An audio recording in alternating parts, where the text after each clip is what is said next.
amis, comme je reconnais beaucoup de visages, pardon.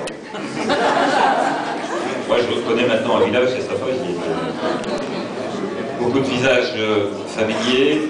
On va faire ça de manière extrêmement décontractée. C'est une cérémonie protocolaire de signature d'une convention qui unit la ville de Cergy, que je représente, l'université de Cergy-Pontoise, représentée par son président Thierry Coulon, que je remercie d'avoir pu se libérer pour cette manifestation, qui avec sa vice-présidente Catherine Marchal, que je salue, et le consul général de France à Jérusalem, Alain Rémy, qui m'avait envoyé une lettre récemment extrêmement gentille, voire flatteuse pour l'action de la ville de Cergy.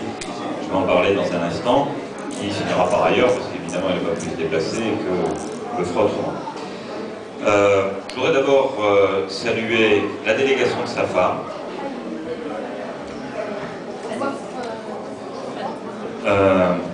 C'est, je crois, la troisième fois qu'une délégation de Safa vient à Cergy, si ce n'est pas la quatrième d'ailleurs.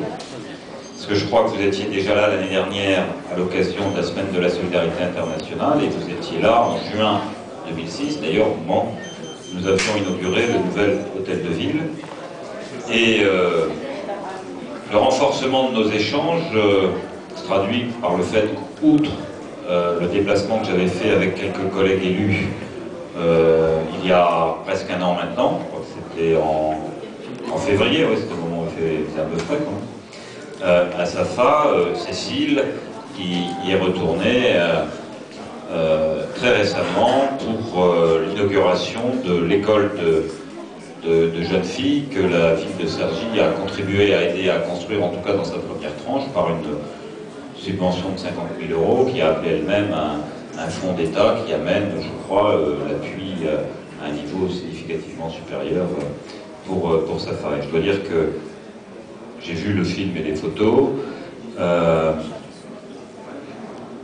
et Cécile m'a dit, quand nous avions été en février dernier et que nous avions vu dans ce village, et dans cette partie du village qui est d'ailleurs pas très loin du mur, dans des conditions qui sont de vie qui sont forcément aujourd'hui difficiles pour les habitants de Safa, dont les temps de déplacement ont été allongés, dont les possibilités économiques d'aménager, de développer, d'entretenir leur territoire sont limitées, et qui au surplus n'ont pas sur leur territoire le droit de l'aménager comme ils le veulent, parce que quand on est dans la zone C, on a le droit de rien faire.